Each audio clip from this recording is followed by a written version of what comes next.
I don't know if you've ever had the experience of hearing people talk about you behind your back. There was one time where I overheard another couple of people talking about my faults and laughing about them behind my back. And at first I was angry about the whole situation, but then began to reflect on how I don't want to do that to others, to criticize them and talk about their faults behind their backs. And that's really what the gospel is about today that Jesus gives us. Pope John Paul II often said that we have lost a sense of sin in our world. And in some ways that is correct. We don't always recognize sin in ourselves. But in other ways, I think he's incorrect, because we are still pretty good at recognizing sin in other people.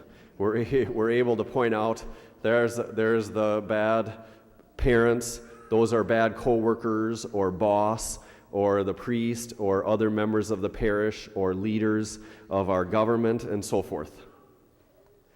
So Jesus gives us in the gospel today the process of fraternal correction. If there is someone that has offended us or has done something wrong, first we should pull the person aside and speak with him or her personally, explaining what he did or said was wrong. And then if they don't listen, then bring 2 or 3 others, and then bring them to the church community. And notice in this process, nowhere along the line does he say, talk about their faults behind their back.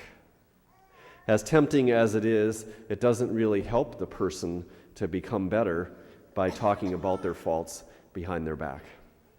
The traditional spiritual works of mercy, one of them is to admonish the sinner, and that is to speak the truth in love to another person. Love means we care about the person and we want what is good to them. No one likes to be corrected, but if we speak the truth in love, it's a little easier to receive. Canon law says the lay faithful have the duty and the responsibility to even correct their priest or bishop if necessary. St. Catherine of Siena corrected the Pope when he was living in France at the time. She said, the Pope really is the Bishop of Rome. You belong in Rome. And he received her correction and went back to Rome and began to live there. So we do recognize, though, in our conversations there is a temptation to gossip. And Pope Francis speaks about it frequently. He said, we would never think of hitting someone physically or beating them with a stick, yet oftentimes our words can be more hurtful. It ruins the reputation of another, or we steal their good name from them when we speak badly about them. Words can kill, Pope Francis says.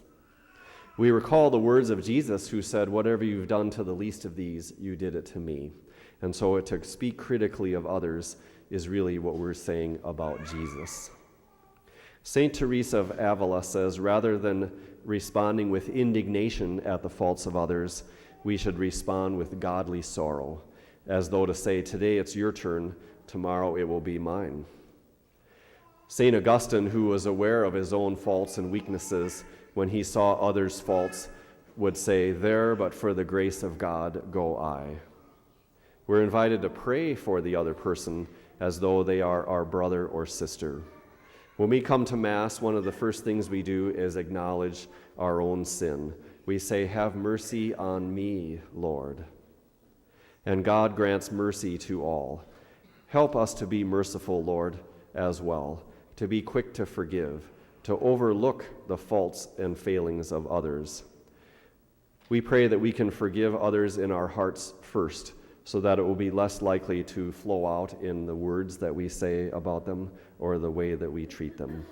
Jesus, I know you love me even in my weakness and faults. Help me to receive your love.